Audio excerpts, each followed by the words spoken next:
Welcome to the Find Your Leadership Confidence podcast with Vicki Noethling. You are about to discover impactful lessons that help you grow as an individual, grow your confidence, and find the positive and good within you, so you powerfully and authentically become the best version of yourself. Be sure you visit our website at www.findyourleadershipconfidence.com.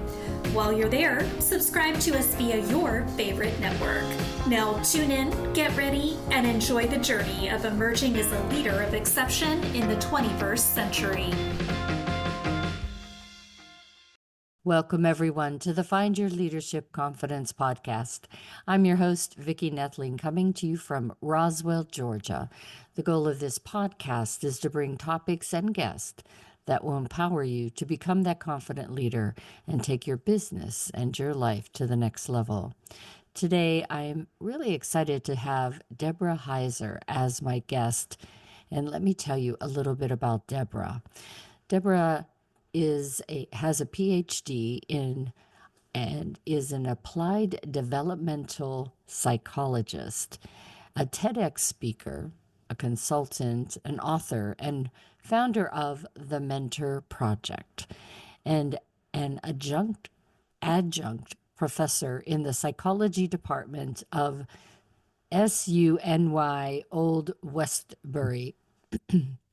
Deborah has additional author peer-reviewed articles and is co-editor of the Spiritual Assessment and Intervention with Older Adults, and a frequent expert guest for syndicated and local talk radio shows, international and local podcasts, and print and online media outlets. And she's been quoted in the New York Times, Seattle Times, Dallas Times, and contributes to Thrive Global. Her research covers a wide range of topics related to aging, including depression, identification, dementia, and frailty, with grants awarded from NIA and NIH and Pfizer. And she's received an international award for her research on depression identification, as well as serving for 9 years on the board of the State Society on Aging of New York, and was president in 2008. And later in 2016, she served as president of Queens Psychological Association in New York. So today we are going to talk about mentoring. I think mentoring is such an important aspect of our personal and professional lives. And so it's a great conversation, I know, to be had today. So please join me in welcoming my guest, Deborah Heiser. Deborah, so happy to have you on today. Thank you for having me. It's a pleasure to be here. We always start out with two easy questions before we get going. The first is just tell everybody, where do you live? Where do you call home right now? In New York. New York still. And so talk to us about the journey. I gave all of the accolades of what you've done and, who you serve today. But I'd love for you to share a little bit about the journey, from that college student to where you are today. What was that moment that really told you, mentoring is where I need to help people? And also touch on a little bit about the aging. What was the story behind that? Sure.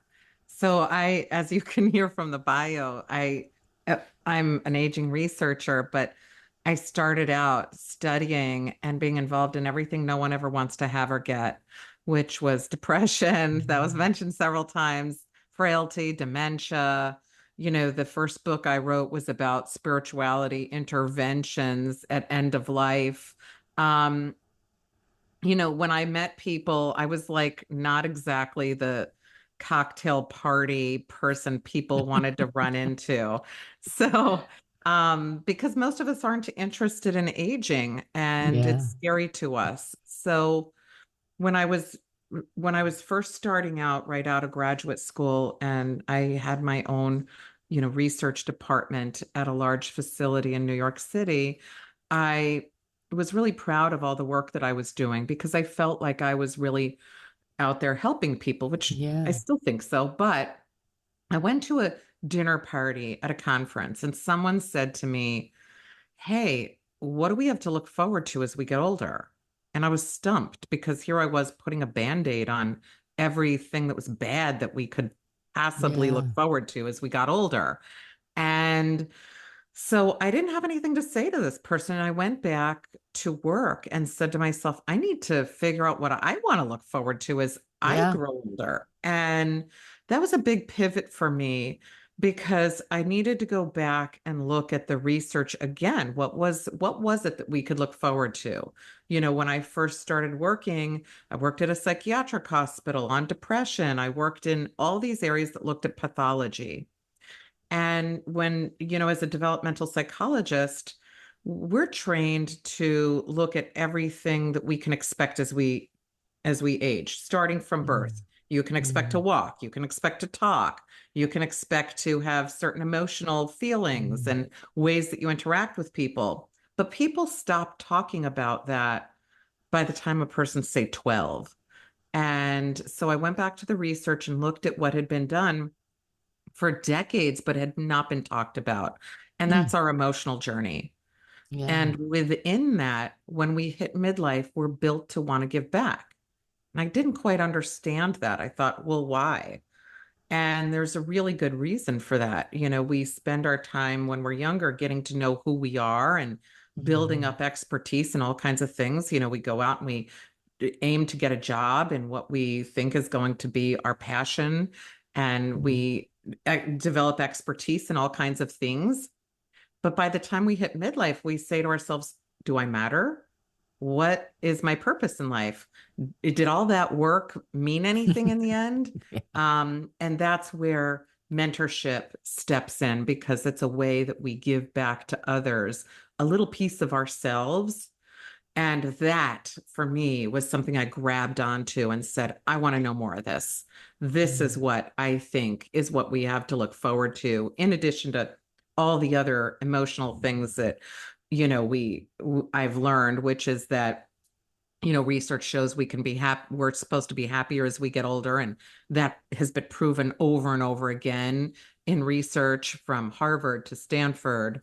And that when we connect with others, throughout our lives, we live longer, physically more healthy lives and emotionally more healthy lives. So this was what really got me hooked on this and what got me mm. started on the mentor project and really writing the book, The Mentorship Edge, and really trying to make a movement of getting mentoring out there for people to start engaging in.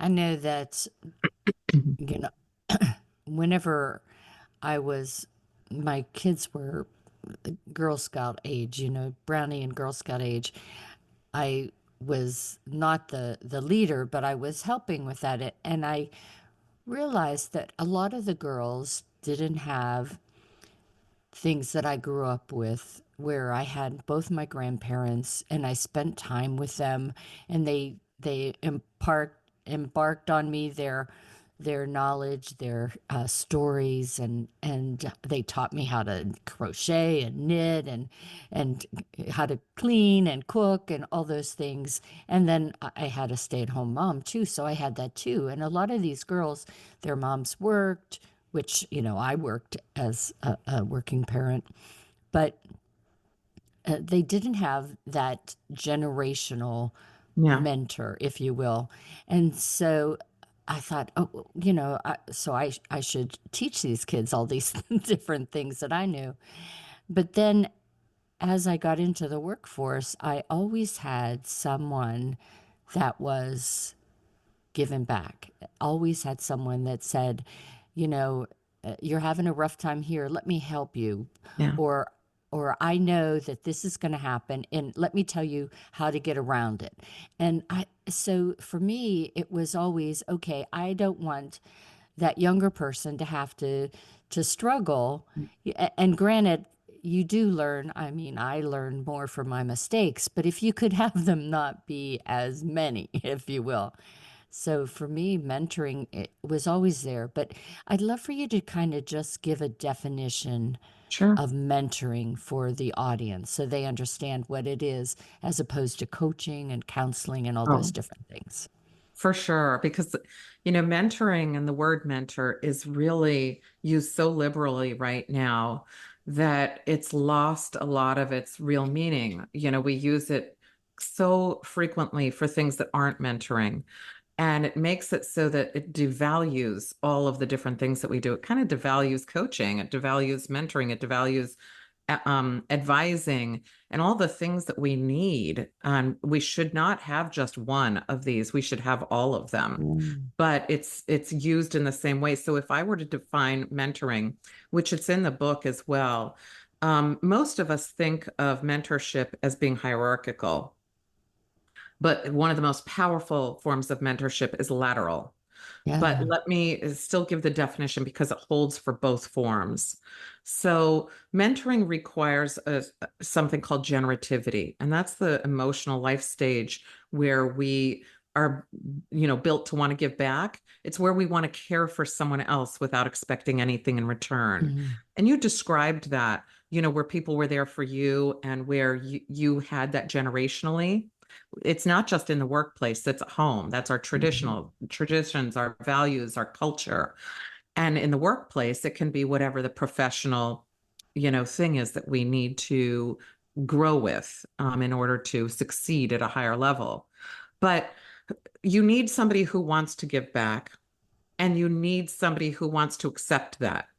So if you're Mhm. saying, "Hey, I've got stuff to give back," and nobody's there to receive it, you're not a Yeah. mentor. So there are a lot of Right. people who say, "Well, I'm gonna teach all these people some things," and people are like, I don't, no, thank you.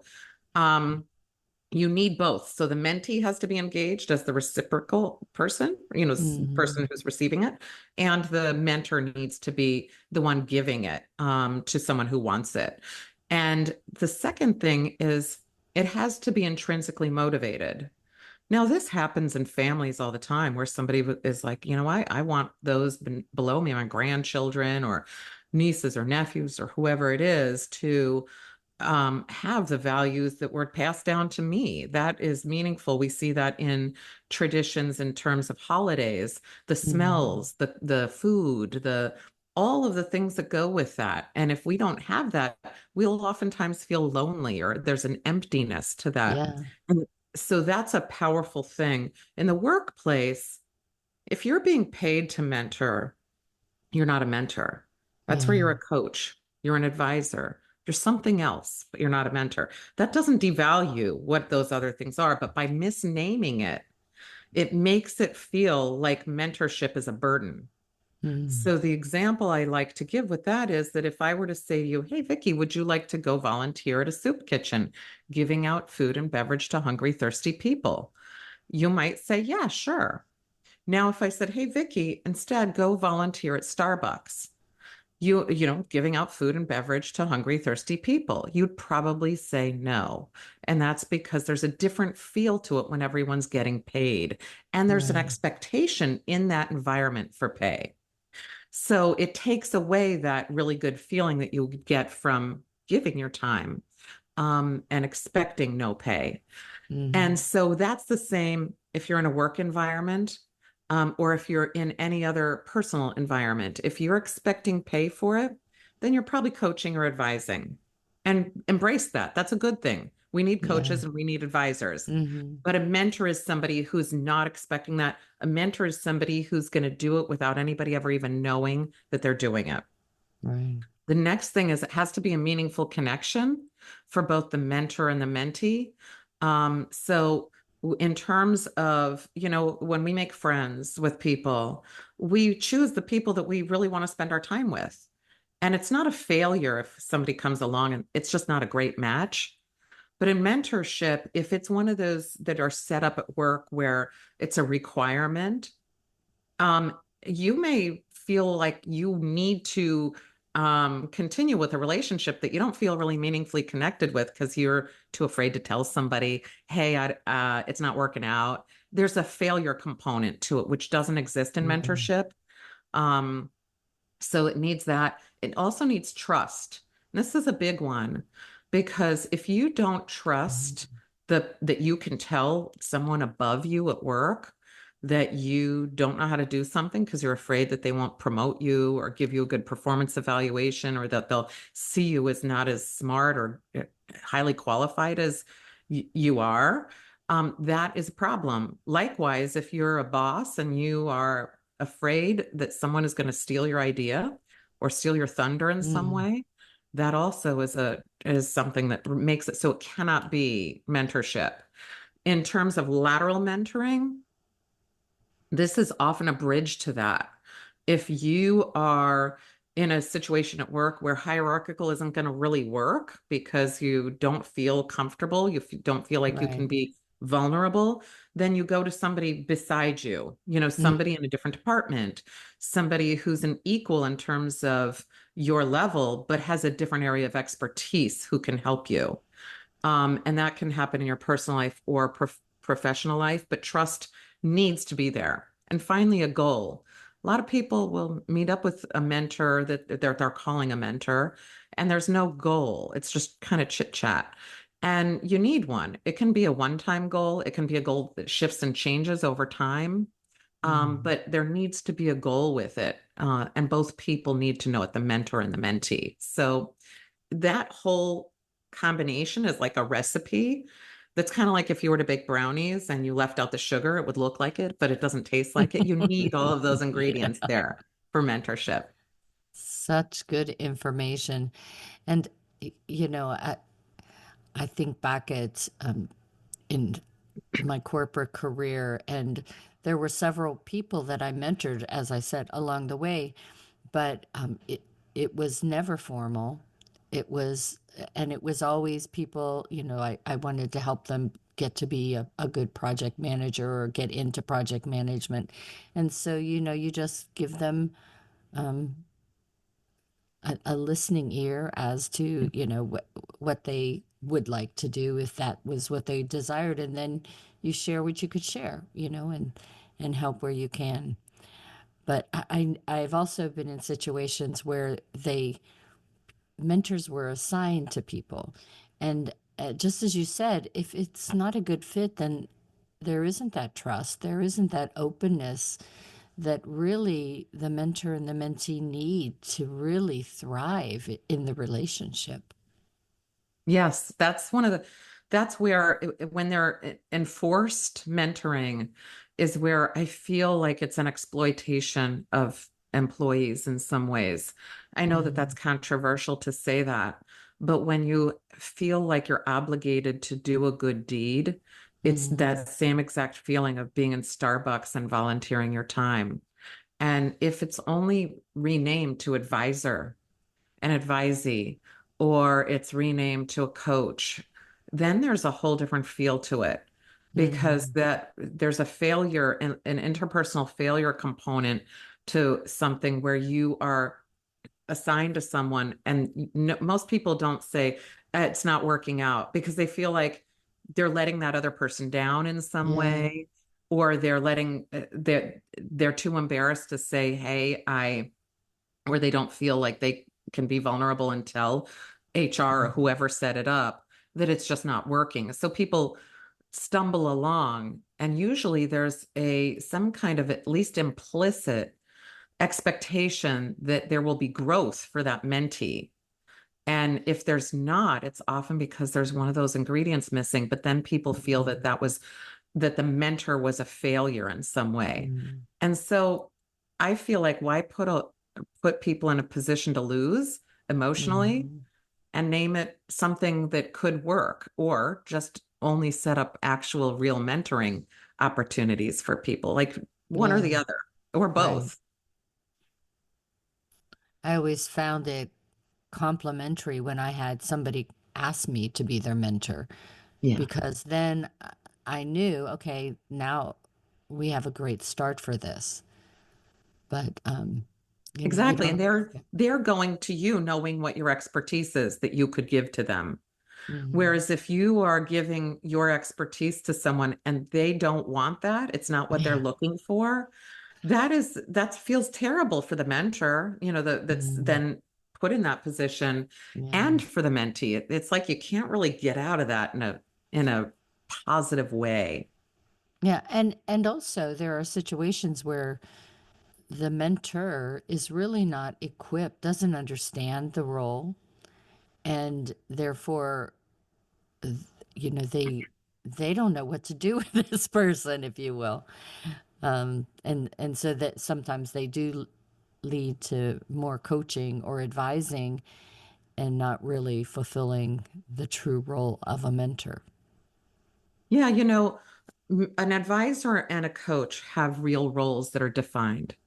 A mentor generally doesn't. People try to define that and Right. they say, well, a mentor should be an active listener. I say throw that all away because every single person listening, and you and me and everyone else we know, has mentored someone and has been mentored by someone. And none of us have needed someone to say, actively listen. It's the same as saying, here's your playbook for having a friend.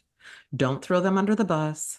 Don't do all these terrible things to them. Make sure to listen. Who doesn't listen when their friend calls and says, I need an ear? Yeah. These are things that we naturally do, just like mentoring. And so when we put those, added requirements for a playbook, it's like changing friendship to, colleague. Then you have a role that you're supposed to be playing as opposed to just interacting the way that we're built to naturally interact. You have given so many examples already of how you just naturally were engaging in mentorship. You automatically talked about it within your family. And so it clearly for you, this is something that you've been engaged in and enjoying in both roles, giving and receiving. And that's how it should feel for everyone. It should Hmm. feel good. Yeah. It shouldn't feel like there's a playbook or a burden or that you're treating your friends and family like colleagues. And it's interesting, most of the people that mentored me became lifelong friends. Yeah, that often That happens. the relationship was so strong, so much trust, and so much admiration, if you will, for the other person, of gratitude, maybe is a better Mhm. word, that, forever they are my friend. When you entrust your the things that you feel most vulnerable about to someone else, it's hard not to become lifelong friends. It's hard Mhm. not to hold some kind of really strong feeling for that person. And that's really what makes us feel so good. When we Mhm. know that we've changed a person's life, it's like giving a person a gift, they unwrap it and they're thrilled to see it. That feeling that you get, people will say, well, what do you get when you give? That's what you get. And Mhm. so when you have taken that information that somebody gave you and entrusted you with as a mentee, you are doing them a huge service because they got to see a piece of them live on in you.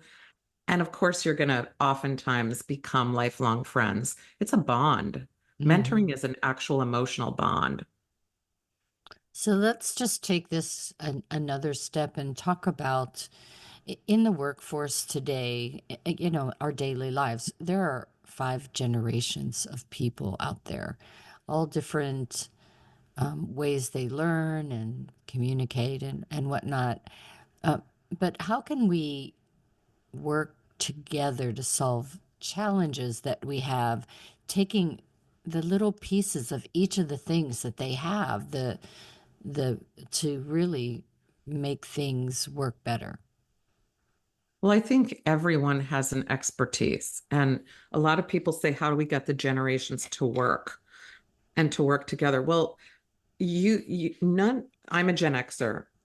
I do not have the ability to see through the eyes of a millennial or a Gen Y or, anyone else or a boomer or someone from the greatest generation. I don't have that ability. If I can receive some mentorship from somebody about how they view the world, if I'm in advertising, if I'm in marketing, I need to have that wisdom. I Yeah. cannot go out and in any real department in any way and put out a blanket way that we should all be seeing something. So if you're in HR, you're in leadership in some way, you need to get that wisdom from every generation that is in that workplace, or you're doing a disservice to every other generation that you're not including. So I think that's the first way. That's, and to be quite honest, if you're looking to someone to educate you in how they're seeing things, they feel good about offering that expertise. Yeah. If you're someone who's just starting out and someone's saying, I would really like your take on this, they feel good. They feel valued. It's a Right. way of becoming a better leader, is by employing that, by seeking the knowledge and wisdom of those who are in different generations. And that's really how we can tie it together. And I think how you receive that information, especially if it's different than you thought, it, how you react to that is really telling too. You have to be open for different Yeah. perspectives and different ideas. Yes. And a lot of times people who are older feel like they should not be taking the wisdom of somebody who's younger, because they've seen it, they've done it. But I like to say, take the perspective of what they're saying, because Yeah. that is their wisdom. You have to be able to say, this is their perspective. You could say, here's how I've seen it, but I need to now take in the perspective of somebody else. Otherwise, all of your campaigns, anything you're working toward, will fail. That Yeah. will not, it won't have the right, it won't land well in any kind of way, even in how we're asking people to interact in the workplace. How people show up. Well, how is it that people are feeling about how they're showing up, and ways that they're, engaging in the workplace? That helps to understand how a person can lead and make a business really run well. Yeah, we saw that with the change of dress in the workplace. Yeah. Yeah, just went through that because when I started in the 70s, it was business suits and all that, Yep. and then it was, well, casual Fridays, just dipping our toes in that. And then finally, baby boomers just gave up and said, yes, we like it as much as you do. So we're Yeah. casual all the time. Yeah, we did learn that perspective. It's funny because I remember those days wearing slips and stockings and fully lined suits in 80-degree weather. And my son just went out on an interview for like an internship, and he was wearing nice jeans and, a collared shirt. But I thought back to when I interviewed and the layers of clothing I had to put on, and Yeah. the way that I had to present myself was completely different, 40 decades ago, 40 Yeah, years I ago. know. All right. So time is flying by. I could talk to you all day. So how do you get so many top experts to mentor for free?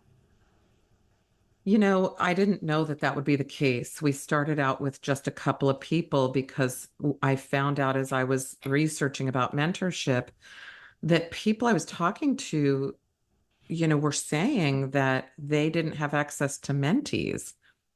And I thought, wow, world-class experts don't? People would pay money to talk to you. What's wrong here? And what happened was, I talked to Bill Cheswick. He's one of the fathers of the firewall. And he said, well, I'm leaving Bell Labs and I'm going to go live on a farm. I'm retiring. I don't have access to younger people. And I can't go to a park and say, hey, kid, do you want to learn, you know, STEM stuff? It won't work. No. So, we decided to try to get Bill and a couple of other people into schools just to see if it would work and what would happen. And he had a blast. All the kids had a blast. They had Wednesdays at one school was Ches Day. And, it's just really fun. And then the pandemic hit and we thought, oh, it's over. It's not going to happen. And everyone told me, no, Bill's the only person, you have 10 people who are interested in this. That's going to be it. Well, within 6 months, we went to 60, then to 80, then to 100 we have astronauts, astrophysicists, we have Nobel laureate nominees, we have all kinds of people who always, approach and say, I'd like to mentor. And this past year, we've given away nearly $3 million of mentoring hours. And this is Wow. from people who I was told, hey, these people are going to be too busy to do this. They're not going to have time. You know, really successful people don't have the time or energy or desire to do this.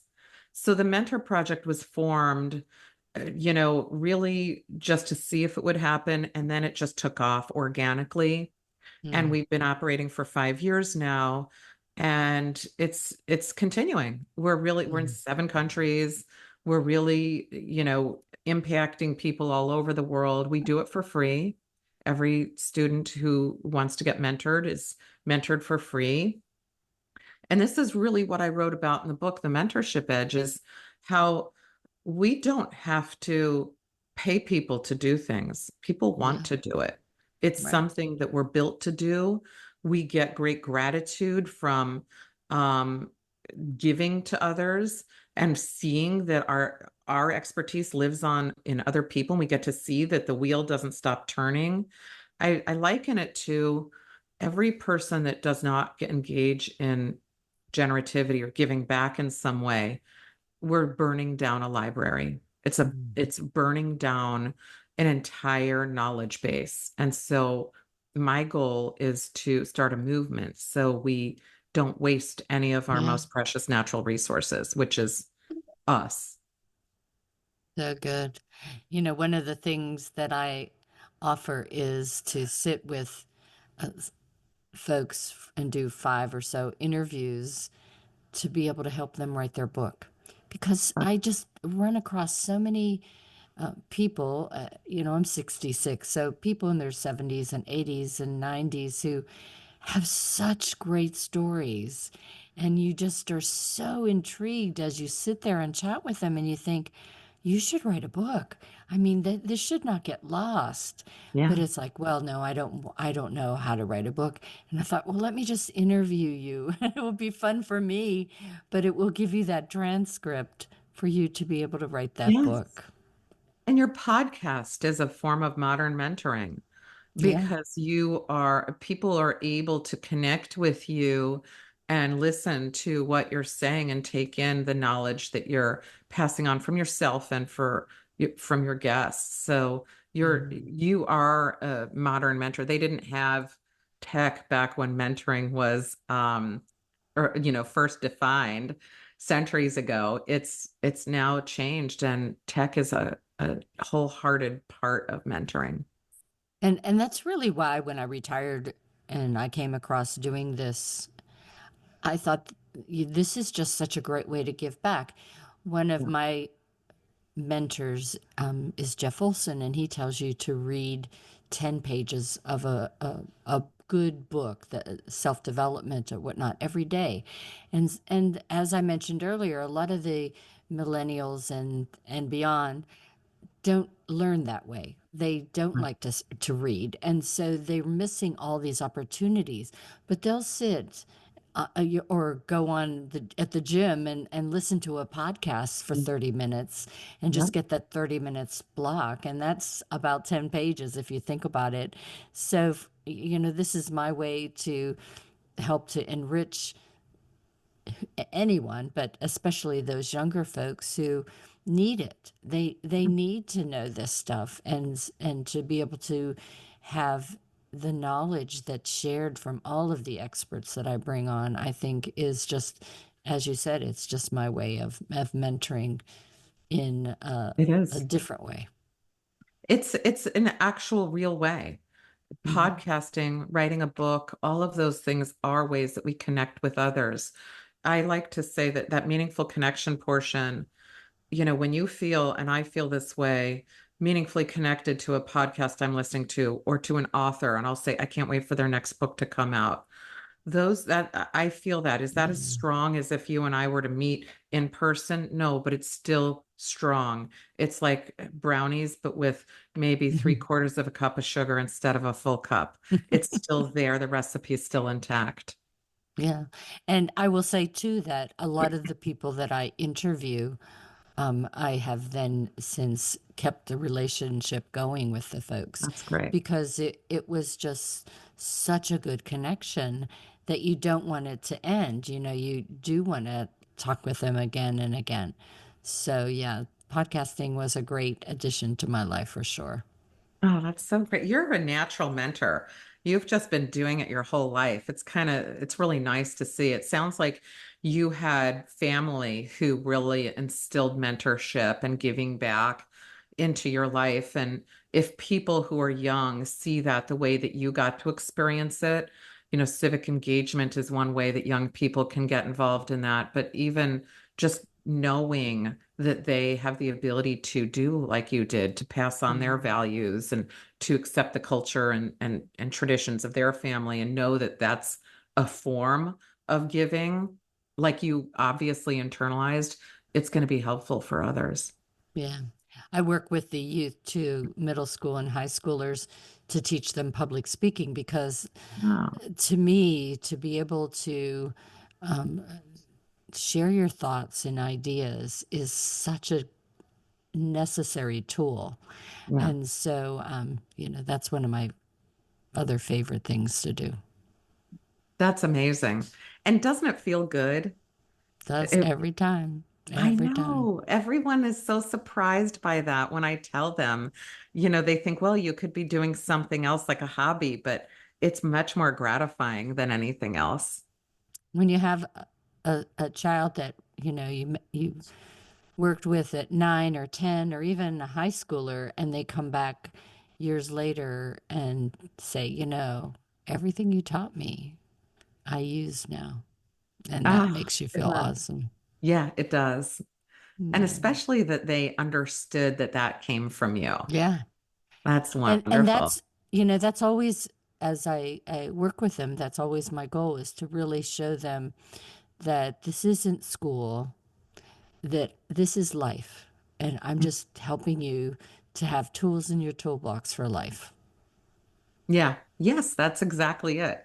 That's very cool. I love that you do that. And I love that Yeah. most of your mentoring that you've been talking about is outside the workplace. And honestly, when I write about this also in the book, but most of us think of mentorship as work only, but no one remembers an accounting mentorship moment centuries later. But Yeah. religion, family values, traditions, holidays do get passed down for centuries. It really Hmm. is something that holds much more than, say, a professional mentoring relationship. And so a lot of people will say to me, I can't mentor. I'm not a professional. I'm not a lawyer. I'm not a doctor. I'm not some, and I'll say, that's okay. You're going to have a much more powerful experience if you're mentoring Yeah. in your personal life. I'm a Toastmaster as well, and I always tell the new members, I said, if you have one day more than that next new member, you can mentor them Yeah. because you can talk about the experiences, the way you felt, the fear, the anticipation, Yeah. whatever, the frustration, and it's still helpful. And that's all Yeah. you're trying to do is be helpful. Exactly. Exactly. And you're able to, a lot of with speaking, because I'm a fearful public speaker, is hearing from somebody how they got through an experience. Because if you're a fearful speaker like me, you grab onto that and you say, okay, I can take every little bit of knowledge that that person used and I can use it. So absolutely, those things that feel like they're small end up being really big. That could Yeah. be the thing that puts a person over and gets them to give a big public speech. That could be Hmm. the one thing that makes it so that person does something that was they were held back from doing. So Yeah. you're absolutely right. Yeah. I always tell people, don't be perfect. Yeah, People resonate more with that speaker that just gets up and talks from the heart. yeah, that's true. Yeah. So, well, time has flown by, and I know that there are people out there that really want to connect with you. So, as always, I will be sharing this slide that has Deborah's contact information. If you're just listening, you can go to my YouTube channel and subscribe and be able to connect all this information will be in that video that you'll see there, as well as you can go to my findyourleadershipconfidence.com website. In the show notes, you'll find it. All right, so if you're just listening, the website is her name, DeborahHeiser.com. That's DeborahHeiser. And on Facebook, you can find her at the Mentor Project, initial cap that, the Mentor Project on Facebook. LinkedIn is her name again, Deborah-Heiser-PhD, and a bunch of numbers. But if you just search Deborah Heiser-PhD, you'll find her. And then X is her name again, Deborah Heiser. On Pinterest, her name again, Deborah Heiser. And YouTube is again at the Mentor Project 7965. I'm going to turn it over to Deborah, as always, to share her call to action today. She'll tell you what you can find whenever you go to the website of DeborahHeiser.com, as well as where she spends the most time on social media, so that you know if you connect there, you will get a response more quickly. So, Deborah, it's all yours. Thank you. Yes, I do spend the majority of my time on LinkedIn, I'd say. But the call to action I have is that I'm hoping that everybody will look to your left and look to your right. You're going to see a mentor or a mentee sitting right next to you. Yeah. You do not have to look any farther than that. And I hope that you'll start to really understand that every time that you're helping somebody with something that you may slough off and say it's not a big deal, it is. You're mentoring them. And you can learn more about all of that in the Mentorship Edge, the book. It's available everywhere you find books and on audiobooks. So I hope you'll check me out there. But I do respond to every email I get. So if you email me, I'm happy to respond. Awesome. Well, Deborah, thank you so much for being such a great guest. We had such a wonderful conversation about a very, as I said in the beginning, important topic, one that's sometimes misunderstood, but I think you did a fabulous job of really giving insight and advice on how to be a great mentor. Thank you. And it was a pleasure to be here. Thank you so much for having me. You're very welcome. As always, I remind everyone that life is a journey, and it's up to you to enjoy the ride. This is Vicki Noethling, signing off. Thank you for tuning into the Find Your Leadership Confidence podcast with Vicki Noethling, where we share impactful lessons that help you grow as an individual, grow your confidence, and find the positive and good within you so you powerfully and authentically become the best version of yourself. Remember to visit our website at www.findyourleadershipconfidence.com and enjoy even more great episodes like this one. Again, while you're here, subscribe to us via your favorite network. We look forward to seeing you next time on the Find Your Leadership Confidence podcast.